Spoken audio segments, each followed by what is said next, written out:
മാഷേ, യെസ്. ബംഗാളിനെ പറ്റി ഇപ്പോൾ ഒന്നും കേൾക്കുന്നില്ല എന്ന് പണ്ട് ഒരാൾ കവിത എഴുതി. അങ്ങേർക്ക് എഴുത്തച്ഛൻ പുരസ്കാരവും കൊടുത്തു കഴിഞ്ഞ ദിവസം. തീർച്ചയായിട്ടും KGS-ന്. അതെ.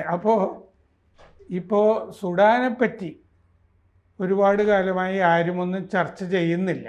അവിടെ വംശഹത്യ എന്ന് പറയാവുന്ന രീതിയിലാണ് കാര്യങ്ങൾ പോക്കുന്നത്. 2000 പൗരന്മാർ കഴിഞ്ഞ ദിവസങ്ങളിലായിട്ട് വംശഹത്യയ്ക്ക് ഇരയായതായിട്ട് റിപ്പോർട്ടുകൾ വരുന്നത് നടുക്കുന്ന റിപ്പോർട്ടുകളാണ്.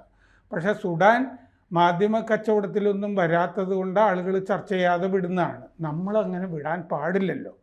അപ്പോൾ എന്താണെന്ന് വെച്ച് കഴിഞ്ഞാൽ, ഈ അബ്ദുൾ വാഹിദ് മുഹമ്മദ് അൽ നൂർ എന്ന ഭീകരൻ മറ്റേ നേതൃത്വം നൽകുന്ന റാപ്പിഡ് സപ്പോർട്ട് ഫോഴ്സസ് RSF ഈ നോർത്ത് ഡാഫറിൻ്റെ തലസ്ഥാനമായ എൽ ഫാഷർ പിടിച്ചു കഴിഞ്ഞു. എൽ ഫാഷർ കഴിഞ്ഞ ഞായറാഴ്ച വീണു. എൽ ഫാഷർ കുറേ നാളായിട്ട് അവിടുത്തെ പട്ടാളം, സുഡാനിലെ പട്ടാളമൊക്കെ പിടിച്ചു വച്ചിരിക്കുകയായിരുന്നു. അത് ഞായറാഴ്ച വീണു. 18 മാസത്തിന് ശേഷമാണ് എൽ ഫാഷർ നഗരം വീഴുന്നത്. അപ്പോൾ ഇപ്പോൾ എന്താണെന്ന് വെച്ച് കഴിഞ്ഞാൽ, എൽ ഫാഷറിലെ സാധാരണ ജനം, അവിടുത്തെ ഗോത്രവർഗം, അവരുമൊക്കെ അതിൻ്റെ അകത്ത് ട്രാപ്ഡാണ്, അകപ്പെട്ടിരിക്കുകയാണ് ആ നഗരത്തിൻ്റെ അകത്ത്.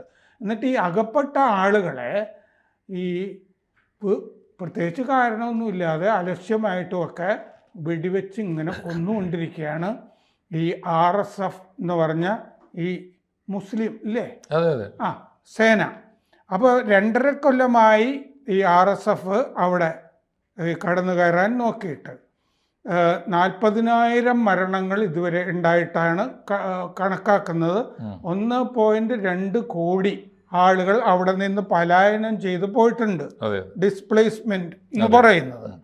അപ്പോൾ ഈ ഞായറാഴ്ച ഇത് പിടിച്ച ശേഷം, എൽ ഫാഷർ വീണ ശേഷം 2000 പേരെ കൊന്നിരിക്കുന്നു. വംശഹത്യയാണ് ഒറ്റ ദിവസം. അതെ, ഒറ്റ ദിവസം കൊണ്ട്.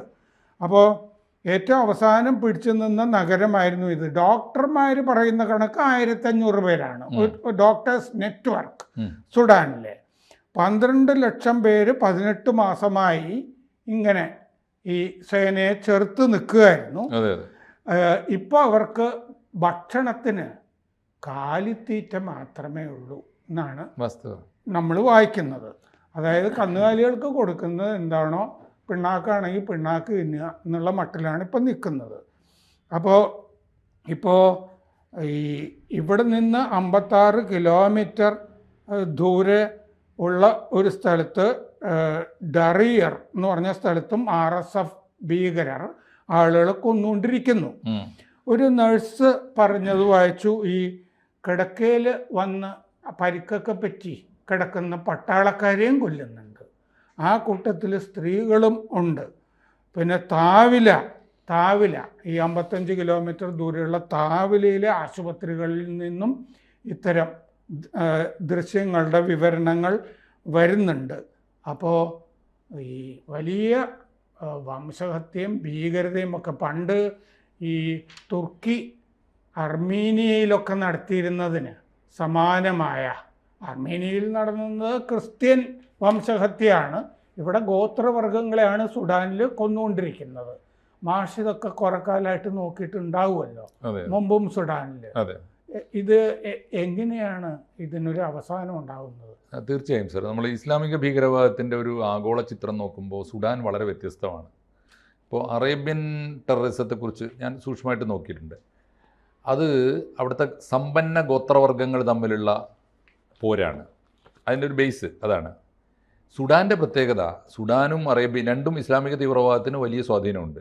പക്ഷേ രണ്ടും തമ്മിലുള്ള വ്യത്യാസം, ഒന്ന് പട്ടിണി കിടന്ന് പടഞ്ഞ് രോഗങ്ങൾ വന്ന് കുഞ്ഞുങ്ങൾ, മനുഷ്യർ ലക്ഷക്കണക്കിന് മനുഷ്യർ മരിച്ചു വീഴുമ്പോഴും ഈ തീവ്രവാദികൾക്ക് ഈ പാവങ്ങളെ കൂടെ നിർത്തിക്കൊണ്ട് നടത്തുന്ന ചാവേർ ഭീകരമായ പോരാണ്. അതാണ് ഒരു പ്രത്യേകത. രണ്ട്, ഞാൻ മനസ്സിലാക്കിയ കാര്യം, ഈ ട്രൈബൽ ജെനറ്റിക്സ് ഉണ്ടല്ലോ, ഇസ്ലാമിക ടെററിസത്തിന്, ഇസ്ലാമിക് ഫണ്ടമെൻ്റലിസത്തിൻ്റെ ഒരു അടിത്തറ ആയി വർത്തിക്കുന്നുണ്ട് അത്, ട്രൈബൽ ജെനറ്റിക്സ്. എന്താ കാര്യം എന്ന് വെച്ചാൽ, നമ്മളിപ്പോൾ ഒരു പോരാട്ടം തുടങ്ങുന്നത് ഞാനും സാറും തമ്മിൽ അടി ഉണ്ടാകുന്ന ഒരു ലക്ഷ്യത്തിനായിരിക്കുമല്ലോ. ഒന്നുകിൽ സാറെ തോൽപ്പിച്ചാൽ ഞാൻ ആ പണി നിർത്തണം, അത് നിർത്തൂല, ഞാൻ അടുത്ത ശത്രുവിനെ തേടി പോകും. ഇപ്പോൾ സുഡാൻ്റെ ചരിത്രം ഒന്ന് എടുത്ത് നോക്കും. അപ്പോൾ ഒന്നാമത്തെ കാര്യം, ഇത് അറേബ്യയും ആഫ്രിക്കയും തമ്മിലുള്ള വ്യത്യാസം വെളുത്തവനും കറുത്തവനും തമ്മിലുള്ള വ്യത്യാസം മാത്രമല്ല, ഉള്ളവനും ഇല്ലാത്തവനും തമ്മിലുള്ള വ്യത്യാസം കൂടിയാണ്. പ്ലസ് ഇതിൻ്റെ രണ്ടിൻ്റെ അടിസ്ഥാന സ്വഭാവം ഈ ട്രൈബൽ ജെനറ്റിക്സ് ആണ്. ഇപ്പോൾ സുഡാൻ്റെ ചരിത്രം എനിക്ക് വലിയ കൗതുകം തോന്നിയൊരു കാര്യം ഞാൻ പറയാം. ഇപ്പോൾ സുഡാനും അറേബ്യയും തമ്മിലുള്ള വ്യത്യാസം എന്താ അറിയോ? സൗദി അറേബ്യ ഇന്ന് വരെ, ലോക ചരിത്രത്തിൽ ഇന്ന് വരെ അധിനിവേശം നടക്കാത്തൊരു നാടാണ്. ഒരു രാജ്യവും സൗദിയെ കീഴടക്കിയിട്ടില്ല. അവർ തമ്മിലുള്ള പോര് അപ്പോഴും ഒരിക്കലും നിലച്ചിട്ടുമില്ല. ഈ 1932 ഒരു ഏകീകൃത അറേബ്യ ഇദ്ദേഹം ഉണ്ടാക്കുന്നത് വരെ, പിന്നെ അമേരിക്കൻ സഹായത്തോടു കൂടി ശക്തമായ സേനയുണ്ടാക്കിയിട്ട് പക്ഷേ ഈ രണ്ടാം ലോക യുദ്ധത്തിൻ്റെ ഒക്കെ അവസാനം ഈ തുർക്കി സാമ്രാജ്യം നിലനിന്നിരുന്ന സമയത്ത് സൗദി അറേബ്യ ഇല്ലല്ലോ. അല്ല, അന്ന് സൗദി അറേബ്യ ഇല്ല. ഇത് പ്രശ്നം പറയാം, സൗദി അറേബ്യ ഇല്ല എന്ന് മാത്രമല്ല, ഇന്നത്തെ ഇത്ര വിശാലവും ഏകീകൃതവുമായിട്ട് സൗദി അറേബ്യ ഇല്ല. അന്നത്തെ മക്കയും മദീനയൊക്കെ തുർക്കിയുടെ കയ്യിലാണ്. അതാണ് ആ വ്യത്യാസമുണ്ട്. പക്ഷെ ഞാൻ പറയുന്നതെന്ന് വെച്ചാൽ അതിന് ശേഷവും പിന്നീട് ഒരു സൗദി അറേബ്യ ഉണ്ടായതിന് ശേഷമേ അവർ ജീവിതത്തിൽ ഒരിക്കലും അധിനിവേശം അനുഭവിച്ചില്ല. അതിൻ്റെ ഗുണമുണ്ട് ദോഷമുണ്ട്. ഇപ്പോൾ ഇന്ത്യക്ക് അധിനിവേശം വന്നതുകൊണ്ട്, യൂറോപ്യൻ അധിനിവേശം അനുഭവിച്ചതുകൊണ്ട് നമ്മൾ ഒരുപാട് കാര്യങ്ങൾ മുന്നോട്ട് പോയല്ലോ. ആ പുരോഗതിയും വെളിച്ചമൊന്നും അവിടെ വരാൻ ഇനിയും വൈകി. ഈ സുഡാൻ്റെ സ്ഥിതി എന്ന് വെച്ചാൽ, സുഡാൻ പക്ഷേ നേർക്ക് നേരെ അധിനിവേശം ഒരു 60 കൊല്ലമെങ്കിലും ബ്രിട്ടൻ്റെ കോളനിയാണ്. ബ്രിട്ടൻ്റെ കോളനി മാത്രമല്ല, ലോകത്തിലെ കോളനി രാജ്യങ്ങളിൽ നിന്ന് സുഡാനുള്ളൊരു വ്യത്യാസം എന്താ വെച്ചാൽ, ബ്രിട്ടൻ നേരിട്ട് ഭരിക്കുകയല്ല, ബ്രിട്ടൻ്റെ കാര്യസ്ഥനായിട്ട് ഈജിപ്തിനെ ഏൽപ്പിച്ചു. ബ്രിട്ടൻ്റെ കോളനിയാണ്, പക്ഷേ ഭരിക്കുന്നത് ഈജിപ്റ്റാണ്. പാട്ടത്തിന് കൊടുത്ത പോലെ, ഈജിപ്തിന് പാട്ടത്തിന് കൊടുത്ത പോലെ നിങ്ങൾ പോയി സുഡാനെ ഭരിച്ചോ, എന്നിട്ട് അവിടുത്തെ ഖനികൾ വളരെ സമ്പന്നമാണല്ലോ, അത് കൊള്ളയടിക്കലായിരുന്നു പരിപാടി. സ്വർണ്ണ ഖനികളൊക്കെ വലിയ തോതിലുള്ള നാടാണ് സാർ. മര്യാദക്ക് നിന്നാൽ ഒരു രാജ്യം മര്യാദക്ക് അതിൻ്റെ വിഭവങ്ങളെ ഉപയോഗിച്ചിട്ട് ഈ ആരോഗ്യകരമായ ഒരു പുരോഗതിയെക്കുറിച്ചുള്ള സന്ദേശം, ഒരു നാട് മുന്നോട്ട് പോകണമെന്നുള്ള ആഗ്രഹമൊക്കെ ഉണ്ടായിരുന്നെങ്കിൽ എന്നോ നല്ല സമ്പന്ന രാജ്യമാകാമായിരുന്ന എല്ലാ സംവിധാനങ്ങളും ഉണ്ട്. 56-ലാണ് അവിടെ സ്വാതന്ത്ര്യം കിട്ടുന്നത്. ലോകമാകെ ഈ ഒരു സ്വാതന്ത്ര്യത്തിൻ്റെ കൊടുങ്കാറ്റ് വന്നില്ല, ഇന്ത്യയിൽ നിന്നാണ് അത് ആരംഭിക്കുന്നത് 46 തൊട്ട്. അപ്പോൾ ബ്രിട്ടീഷ് കോളനികളൊക്കെ സ്വതന്ത്രമാക്കാൻ ഉള്ളൊരു തീരുമാനം എടുത്തതിൻ്റെ അടിസ്ഥാനത്തിൽ 56 അവർക്ക് സ്വാതന്ത്ര്യം കിട്ടി, നമ്മുടെ കേരളം ഉണ്ടായ കാലത്ത്. പക്ഷേ ആ 56 എന്ന് പറഞ്ഞാൽ ഏതാണ്ട് 1898, ഒരു 56, ഏതാണ്ട് 60 കൊല്ലത്തോളം അവർ ബ്രിട്ടീഷ് അധീനതയിലായിരുന്നു. എന്നിട്ടും അതിൻ്റെ പുരോഗതിയൊന്നും ഇവർക്ക് ഉണ്ടായില്ല. കാരണം അപ്പോഴും അവർ ഈ ട്രൈബൽ വാർ വിട്ടില്ല. സ്വാതന്ത്ര്യം കിട്ടി, അന്ന് മുതൽ അവരെന്താ തുടങ്ങിയത്? ഈ 56 ഈ പറഞ്ഞ പോലെ 56 സ്വാതന്ത്ര്യം കിട്ടി, അന്നു മുതൽ അവർ പറയുന്നത് ഇപ്പോൾ സുഡാനിൽ നടക്കുന്നത് ഈ ഒരു ട്രൈബ് വേറൊരു ട്രൈബിനെ കൊല്ലുന്നു എന്നുള്ള മട്ടിലാണ്. ട്രൈബൽ വാറാണ്. ട്രൈബ്സ് തമ്മിൽ കോളനി മീൻസ് എന്താ പറയാ, കൊളാബറേഷൻ. അതായത് പക്ഷെ ഞാൻ വായിച്ചു നോക്കിയപ്പോൾ ഇപ്പൊ ഈ കൊല്ലപ്പെടുന്ന ഈ 2000 പേരൊക്കെ ഇല്ലേ, അവര് മുസ്ലിം ട്രൈബുകൾ തന്നെയാണ്. ആണ്, മുസ്ലിം ടു മുസ്ലിം ആണ് സർ. ഏതുവരെ? 2011 വരെ. 1956 മുതൽ 2011 വരെ അവർ പൊരുതിക്കൊണ്ടിരുന്നത് എന്താ കാര്യം എന്നറിയോ? പൊരുതാനൊരു ശത്രുവാണ് സർ. ഇല്ലെങ്കിൽ അവർക്ക് ഈ നമ്മൾ പറയില്ലേ, മദ്യം കിട്ടിയില്ലെങ്കിൽ വിറയൽ തുടങ്ങുമെന്ന് പറയുന്ന പോലെയാണ്, ഇവർക്ക് കൊല്ലാൻ ആരെങ്കിലും വേണം. 2011 വരെ, 1956 തൊട്ട് 2011 വരെ എന്തായിരുന്നു സ്ഥിതി? അതിനിടയിൽ എന്തെല്ലാമാണ് അവിടെ നടന്നത്?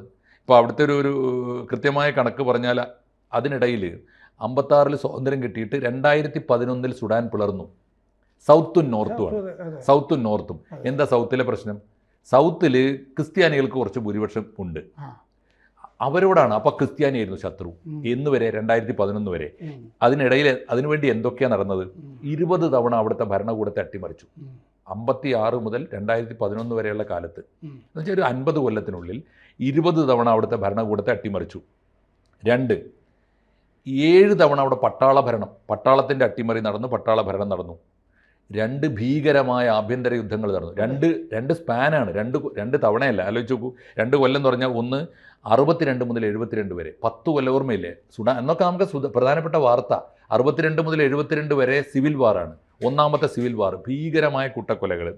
അത് കഴിഞ്ഞിട്ട് 1983 മുതൽ 2005 വരെ 22 കൊല്ലം നീണ്ടു നിന്ന രണ്ടാമത്തെ സിവിൽ വാർ. അപാരമായ ദുരിതങ്ങൾ അനുഭവിച്ചൊരു നാടാണ്. ഒന്ന്. അത് കഴിഞ്ഞിട്ടാണ് സാറ് പറഞ്ഞ ദാർഫറിലെ 2003 ദാർഫറിൽ വംശഹത്യ എന്ന് പറയും പോലെ ഭീകരമായ കൂട്ടക്കൊല നടന്നു ദാർഫറിൽ. അത് ഈ വംശങ്ങൾ തമ്മിലുള്ള അന്ന് മാത്രം 3 ലക്ഷം മരണങ്ങളാണ് ഒരു നാട്ടുകാരെ ആ നാട്ടുകാരെ തന്നെ കൊല്ലുകയാണ്. ഗോത്രം തിരിഞ്ഞാണ്. ആദ്യകാലത്ത് അതിനകത്ത് ഒരു മുസ്ലിം ഗോത്രം വേറൊരു മുസ്ലിം ഗോത്രത്തെയാണ് ഇപ്പോൾ കൊല്ലുന്നത്. ആദ്യകാലത്ത് അവർക്ക് കൊല്ലാൻ അപ്പുറത്ത് ക്രിസ്ത്യൻ ഗോത്രം കൂടി ഉണ്ടായിരുന്നു. അവരെ കൂടി കൊല്ലാൻ സൗകര്യം കിട്ടി. 2011 ഇവർ പിളർന്നു. ആഗോള ധാരണകളും ആഗോളമായ ഇടപെടലും ഒക്കെ വന്നതോടുകൂടി സൗത്ത് സുഡാൻ വേറിട്ട് പോയി. അത്രയും അവർക്ക് സമാധാനം. സൗത്ത് സുഡാൻ പോയതിന് ശേഷം നാം അവസാനിക്കണ്ടേ? ക്രിസ്ത്യാനികളോടാണ് പോരെങ്കിൽ ഇത് കുരിശ് യുദ്ധമാണ് എന്നൊക്കെ പറഞ്ഞിട്ട് അന്ന് പറഞ്ഞു നടക്കാൻ ആളുണ്ടായിരുന്നു. അന്ന് ഈ ഉമർ അൽ ബഷീർ ഒക്കെ ഉണ്ടല്ലോ അന്നത്തെ ഭരണാധികാരികൾ. പക്ഷേ എന്താ സംഭവിച്ചത്? 2011 അവർ പോയി കഴിഞ്ഞപ്പോൾ അടങ്ങിയില്ല. അടുത്ത പണി തുടങ്ങി. അടുത്ത പണി ആദ്യം സൗത്തും നോർത്തും തമ്മിലാണ്. സൗത്തും നോർത്തും തമ്മിൽ വന്നപ്പോൾ ഇപ്പോൾ ഉള്ളൊരു പ്രശ്നം എന്താണെന്നറിയാം? സൗത്ത് പോയതോടുകൂടി സൗത്തിൻ്റെ കൂടെ അമേരിക്ക ചേർന്നു. സൗത്തിനെ സഹായിച്ചിരുന്നതും ആ സിവിൽ വാറിനെ സഹായിച്ചിരുന്നതൊക്കെ അമേരിക്ക. അതോടുകൂടി എന്താണെന്ന് വെച്ചാൽ അമേരിക്കയും കൂട്ടരും ഒക്കെ നോർത്തിൻ്റെ ശത്രുവായി. അപ്പോൾ സുഡാനൊരു പൊതുശത്രു ഉണ്ടായി. അമേരിക്ക ഒരു ആഗോള ചിത്രം കൂടി അതിന് വന്നു. അന്ന് മുതൽ ആര് തമ്മിലാണ് പോര്? വെസ്റ്റും ഈസ്റ്റും തമ്മിലാണ്. അതായത് വെസ്റ്റ് സുഡാൻ, ഈസ്റ്റ് സുഡാൻ രണ്ടും ഇസ്ലാമാണ്. അവിടെ വേറൊരു മതം നോക്കി കൊല്ലാനില്ല. അപ്പോൾ ഗോത്രങ്ങൾ തമ്മിൽ കൊന്നുകൂടി. അതാണ് പിന്നീട് ഈ ഗോത്രങ്ങളാണ് പിന്നീട് രണ്ടായിട്ട് മാറിയത്. ഇപ്പോൾ നടക്കുന്ന പോര് SAF-ഉം RSF-ഉം തമ്മിലാണ്. SAF എന്ന് പറഞ്ഞാൽ സുഡാൻ്റെ ഔദ്യോഗിക സേന. അതെ, ഔദ്യോഗിക സേന. ഇതും അതേ സമയത്ത് അവിടുത്തെ പുരാതനമായ ഗോത്രവർഗ തീവ്രവാദ ഗ്രൂപ്പാണ്, സൈനിക ഗ്രൂപ്പാണ്, സായുധ സംഘമാണ് ഈ റാപ്പിഡ് സപ്പോർട്ട് ഫോഴ്സ്. അത് പഴയ അറബി പേരിൽ നിന്ന് പിന്നീട് അത് മാറ്റിയതാണ്. അതിനിടയിൽ അവിടെ നാട് ഭരിച്ച് ഈ ഉമർ അൽ ബഷീർ ഒരു ശ്രമം നടത്തി. 2019 ഉമർ അൽ ബഷീർ പുറത്താകുന്നതിന് മുമ്പ് അദ്ദേഹം ഒരു ശ്രമം നടത്തി. ഈ രണ്ട് സൈന്യത്തെയും ഒന്നിച്ചിട്ട് രാജ്യത്തിൻ്റെ സേനയാക്കി മാറ്റാം എന്ന് പറഞ്ഞാൽ പണ്ട് സൗദി അറേബ്യയിൽ ചെയ്തിട്ടുണ്ട് ഇങ്ങനെ ഒരു മോഡൽ. ഈ ഗോത്രവർഗ പടയാളികൾക്കൊക്കെ നമ്മുടെ നാട്ടുമ്പുറത്തെ വാരിയേഴ്സ് ഉണ്ടല്ലോ, അവർക്കൊക്കെ പട്ടാളത്തിൻ്റെ കാർഡ് കൊടുക്കുക. എന്നിട്ട് രാജ്യത്തിന് വേണ്ടി വെട്ടിക്കോ, നിനക്ക് എന്തായാലും വെട്ടാതെ ഉറക്കം വരില്ല, അപ്പോൾ രാജ്യത്തിന് വേണ്ടി വെട്ടിക്കോ. പക്ഷേ അവർ തമ്മിലാണ് പ്രശ്നം. എന്താണെന്നറിയോ? പിന്നീട് നമ്മുടെ ഈ തീവ്രവാദത്തിൻ്റെ ഒരു സാമ്പത്തിക ശാസ്ത്രം പഠിക്കുക. രണ്ടു കൂട്ടരും തമ്മിൽ തീരുമാനമായി. അപ്പോൾ അന്ന് SAF-നെ നയിക്കുന്നത് അബ്ദുൽ ഫത്താഹ് അൽ ബുർഹാൻ. അവർ ഔദ്യോഗിക സേനയായിട്ട് ഞങ്ങൾ അംഗീകരിച്ചു, ഞങ്ങൾ രാജ്യത്തിന് വേണ്ടി പൊരുതിക്കൊള്ളാം. RSF സമ്മതിച്ചില്ല. RSF-ൻ്റെ നേതാവ് ഹംദാൻ ദഗാലുവാണ്, മുഹമ്മദ് ഹംദാൻ ദഗാലു, പരമോന്നത നേതാവാണ്. അയാൾ സമ്മതിച്ചില്ല. ഇതിൻ്റെ അടിസ്ഥാന കാരണം എന്താണ് എന്ന് അന്വേഷിച്ചപ്പോൾ എന്താ മനസ്സിലാവണമെന്നറിയോ? ഗവൺമെൻറ്റും രാജ്യം സ്വതന്ത്ര രാജ്യവും ഗവൺമെൻറ്റും ഒക്കെ ഉണ്ട്. 56 തൊട്ട് സ്വതന്ത്ര രാജ്യവുമാണ്. 2011 സൗത്ത് സുഡാൻ പോയപ്പോൾ നോർത്ത് സുഡാൻ ഇസ്ലാമിക രാജ്യവുമാണ്, മുസ്ലിം രാജ്യവുമാണ്. പക്ഷേ അവിടെ ജീവിക്കാൻ ആവശ്യമായ ഏറ്റവും പ്രധാനപ്പെട്ട വിഭവം എന്താണ്? സ്വർണ്ണ ഖനികൾ ഉൾപ്പെടെയുള്ള വലിയ ഖനികളാണ്. ഈ ഖനികളുടെ മുഴുവൻ ഉടമസ്ഥന്മാർ ഈ RSF-ആണ്. അതാണ് അനങ്ങാൻ പറ്റില്ല. അവരാണ് ആര് സ്വർണം കുഴിച്ചെടുക്കണം, ആര് സംസ്കരിക്കണം, ആർക്ക് വിൽക്കണം, ആർക്കൊക്കെ കമ്മീഷൻ കൊടുക്കണം തീരുമാനിക്കുക. അതാണ് ഈ ഭീകരവാദത്തിൻ്റെ ഒരു സാമ്പത്തിക ശാസ്ത്രം. അതാണ് ഇപ്പോഴത്തെ അവിടുത്തെ പ്രശ്നം. ഇപ്പോൾ സാറ് പറഞ്ഞ വളരെ ശരിയാണ്. ഈ കലാപത്തിൽ അന്നു മുതൽ ഇന്ന് വരെ ഏതാണ്ട് ഇതിൻ്റെ കൂടെ ഓർക്കേണ്ട ഒരു കാര്യമുണ്ട്. ഇതൊക്കെ നടക്കുന്നത് ഈ ഭീകരവാദി ഒന്നുകിൽ അവൻ ക്രിസ്ത്യാനിയാണെന്ന് പറഞ്ഞിട്ട് 50 കൊല്ലം കൊല്ലാൻ പോയി. ഇപ്പോൾ അവൻ നമ്മുടെ ഗോത്രമല്ല മറ്റവനാണെന്ന് പറഞ്ഞിട്ട് പടിഞ്ഞാറും കിഴക്കും തമ്മിൽ വെട്ടുകയാണ്. ഈ വെട്ടുന്നത് ഏത് രാജ്യത്താണെന്നറിയോ? പട്ടിണി കിടന്ന് ഇത്രയേറെ പട്ടിണി മരണങ്ങൾ. ഇപ്പോൾ ഞാൻ പട്ടിണി കിടന്ന് അവിടുത്തെ ഒരു ഒടുവിലത്തെ കണക്ക് ഈ ആംനസ്റ്റി ഇൻ്റർനാഷണൽ പറഞ്ഞ കണക്ക് സാറ് നേരത്തെ പറഞ്ഞല്ലോ, 2.5 കോടി മനുഷ്യർ പട്ടിണി കിടക്കുന്നൊരു നാട്. 2.5 കോടി മനുഷ്യർ പട്ടിണി കിടക്കുക. അതിൽ ആംനസ്റ്റിയുടെ കണക്കനുസരിച്ച്, UN-ൻ്റെ കണക്കനുസരിച്ച് തന്നെ 5,22,000 കുട്ടികൾ പട്ടിണി കിടന്ന് മരിച്ച നാട്ടിൽ. അവിടെയാണ് ഇവർക്ക് ഈ ഭീകരവാദ പ്രവർത്തനം ദൈവത്തിൻ്റെ മാർഗ്ഗത്തിലാണെങ്കിൽ പടച്ചവൻ്റെ അടുത്ത് സ്വർഗം കിട്ടാൻ ഏറ്റവും നല്ല പണി എന്താ?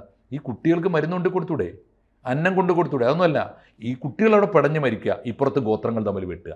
ഇതാണ് അവിടുത്തെ പണി. അതിൻ്റെ ഏറ്റവും ഒടുവിലത്തെ നീക്കമാണ് ഇപ്പോൾ നടന്നുകൊണ്ടിരിക്കുന്നത്. ഇതിന് പണ്ട് ഈ തമാസൂജ് മൂവ്മെൻറ്റ് എന്നായിരുന്നു ഇതിൻ്റെ പേര്, തമാസൂജ് മൂവ്മെൻറ്റ്. ഇപ്പോൾ ആ തമാസൂജ് മൂവ്മെൻറ്റ് എന്ന് പറയുന്ന ഗോത്രവർഗ പ്രസ്ഥാനത്തെയാണ് ആ മിലിറ്റൻസി ഉണ്ടല്ലോ, ആ മിലിറ്റൻസിയാണ് ഇയാൾ സമർത്ഥമായിട്ട് രാജ്യത്തിൻ്റെ പട്ടാളത്തിൽ ലയിപ്പിക്കാൻ പറ്റുമോ നോക്കിയത്. ഇത് സൗദി അറേബ്യ ചെയ്തിട്ടുണ്ട് കേട്ടോ. സൗദി അറേബ്യയിൽ ഇത് വിജയിച്ചു. നാഷണൽ ഗാർഡ് എന്ന് പറഞ്ഞിട്ട് സൗദി അറേബ്യയുടെ പരിശീലനം നേടിയ പട്ടാളക്കാർക്ക് പുറമെ ഈ ഗോത്രവർഗത്തിൻ്റെ പോരാളികളെ എടുത്തിട്ട് പട്ടാളത്തിൻ്റെ കാർഡ് കൊടുത്തിട്ട് ശമ്പളം കൊടുക്കാൻ തുടങ്ങി. അടങ്ങി നിന്നു അവർ, രാജ്യത്തിന് വേണ്ടി യുദ്ധം ചെയ്തോളൂ. അല്ല, ഇനിയിപ്പോൾ ഇപ്പോഴത്തെ അവസ്ഥയിൽ സുഡാൻ്റെ ഭരണം ഇവർ പിടിക്കും എന്നുള്ളത് ഏതാണ്ട് ഉറപ്പാണ്. അതെ, ആര്?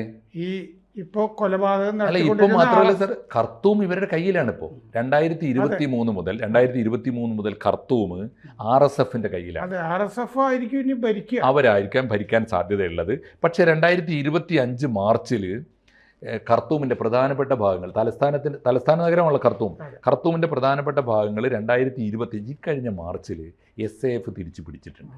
അതിൻ്റെ തിരിച്ചടിയാണ് ഇപ്പോൾ ഈ നടക്കുന്നത്.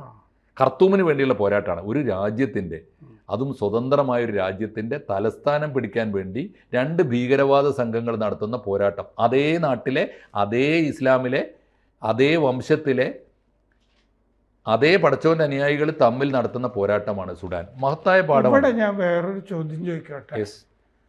സൗത്ത് സുഡാന്റെ പ്രധാനമന്ത്രിയെ കഴിഞ്ഞ മാസം നെതന്യാഹു ക്ഷണിച്ചിട്ട് വെസ്റ്റ് ബാങ്കും ഗാസയൊക്കെ കൊണ്ട് കാണിച്ചു. അമേരിക്കൻ പിന്തുണയുണ്ടല്ലോ സൗത്ത് സുഡാൻ.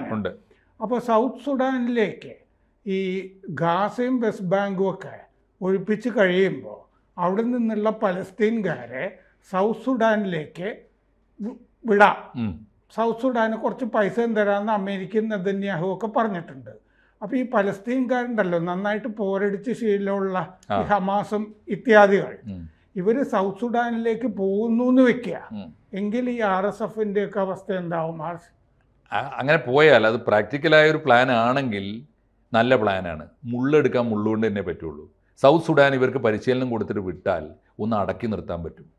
ഇല്ലെങ്കിൽ ഇവരുടെ കയ്യിൽ 2 കാര്യമുണ്ട് സർ. ആ രാജ്യത്തിൻ്റെ സമ്പത്ത് മുഴുവൻ ഇവരുടെ കയ്യിലാണ്.